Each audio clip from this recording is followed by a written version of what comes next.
ang tahanan o ang paparso na ito. Naiyak ako ah.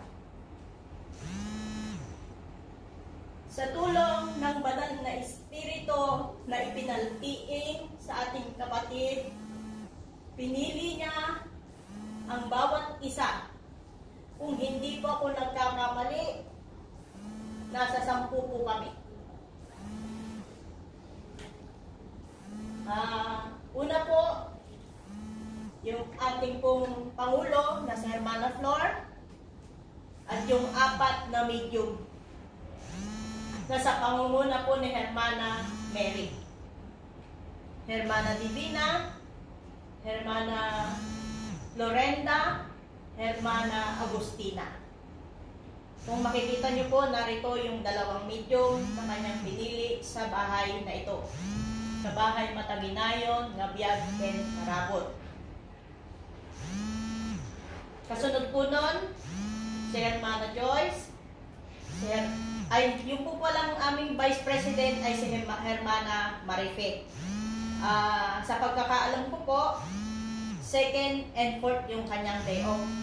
Na kung saan, manmanumi nga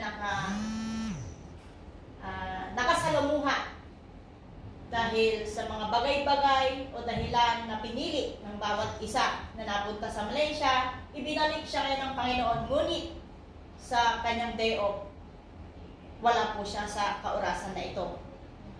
Kasunod po niyan, isa sa miyembro si Hermana Joyce, Hermana Daisy, na galing Hong Kong, na idinala ng Espiritu para maging isang miyembro.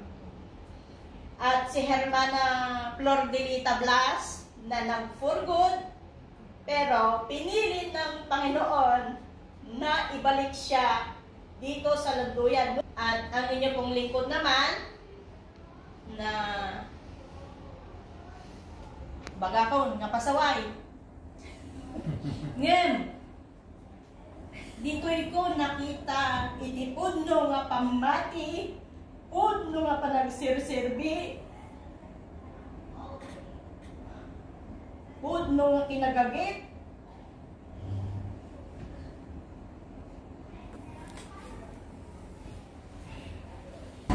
Tagaminhan kaya ni Apo Diyos iti paraw-paw nga panagtrabaho. Apay kami, pinili kang marong yung pakita, itilawag, apay paraw-pawin, iti panagtrabaho.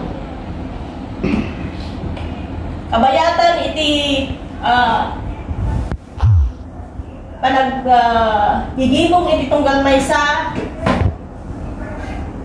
ijay lavander, ijay park, ijay na sunburn, natudwan kami. Ay, adapay gan may sa ni Princess Talatan nga nakaasawa iti insik ito'y kakabsat kaya. Ngayon, di ka mo no, apay awan kata. Tuloy tayo nga rin, natudwan kami.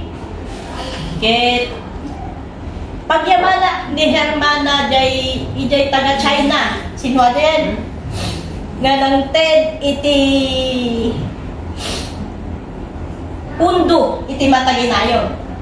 Nagsaya at ade nga bakit kanang TED kanyami ti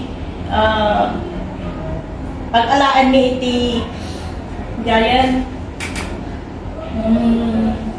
pang rent inikan na kami no hanak ma 50,000 pesos nga pang rent mi nga unti-unti naming ginamit na kung saan every month nagbibigay ang bawat isa rin. Doon kami sa Bugis hanggang sa dumating ang pandemya, naggigimong kami sa online every Saturday night. Na nandyan si Hermana Sally na nagpatidker sa amin din. Hanggang sa dumating ang unos na naman sa Mataginayon. Mayroong umalis, may ayaw magsilbi. Hanggang nadalawa kami ni Hermana Flor na nagbubuklat ako para may maipalawag kami. Kasi naaalala namin yung kaming mga pinangako na uray may sam, itakbir mo, iti pamati. Kapo itinagan ni Apo Yesu Kristo. Ngam uray no kimapoy iti daduma, iti espiritu iti Dios kat nagtalina iti kadakwada at may sada nga rod nga napili nga mangitakder iti daytoy nga sentro. Kat agnanayon lata nga iti puso ta, kat adda iti mataginayon. Uray membro iti the Christian Spiritis. Uray anga pa iti magan iti sentro yung iti pamati iti pagtungtungtungan. Maawan na kita. Jay aramid mo. Jay yung tumiling dito, yung nakita mo. Ko na, iti, dagiti membros iti mataginayon, kasla Apostol San Pablo. Dambaklay iti cross. Ang samsamit, ang yamyaman. Ano? Nimhan yun kami nakita na nag-away sa Facebook. Impost na gito nga. Doon nagtalpas ko. Badi. Adaman siguro ngin hanggang pinatulan. Una, nakaramot kami, ken rumamramot. Nagbunga kami, ken agbugbunga pa. Tumataba kami. Tataba pa siguro. Anyapay, iti inak nakita dito nga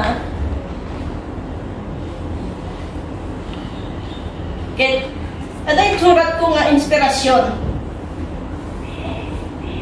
Iti Webes nangnig ko iti maisang tao.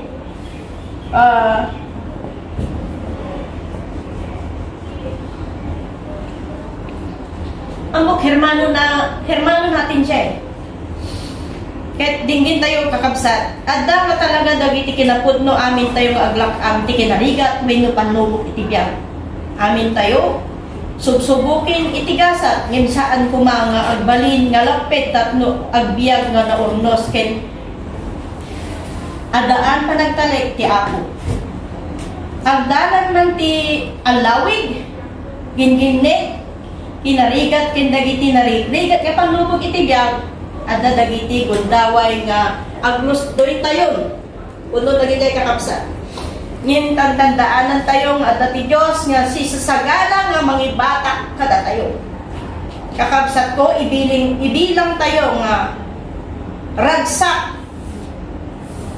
no aglak am tayo amin ti pakarigatan agsipod nga amo tayo agbalay tayo ti pamati tayo mangsarangit itikas nga rigat pataudin na ti anos tayo nga aggibtor mga mangin gibtor tayo kumanga kanayon tapno awan ti pakabilawan tayo ken pagkurangan tayo ipasimudaag na ang kada tayo di tayo rebeng nga sumuko uray kasanupay kadagsenti bakbaklayin tayo nga kuros ken kasano nga karigat daytoy nga sangwen uray kasano nga rigat karig daytoy nga sangwen maadaw pa iti nasantuan nga kasuratan agragsak ka iti daytoy nga pagpay nakanayon ken kastamit dagitoy nga kakabsat ko ket tamin lang tinak siguro nga maibaga nga dokumentary ang kung ibaga dagi jay nga kwa agtuloy-tuloy tayo kakabsat ko iti kinabless iti tunggal may sa kada tayo ket kablaawak iti tunggal may sa kada tayo iti may kawalo nga anibersaryo iti mataginayon ken biag ken parabor agyaman. Nagasat nga panang celebrar iti may kawalo nga anibersaryo iti sentro mataginayan nga biyag ken parabor. Numampay adu dagiti panlubok nga dumteng sapay kumatamalasatan tay amin dagitoy tamataginayan nga rod iti Dios iti tunggal maysa ken maysa kada tayo. Happy anniversary!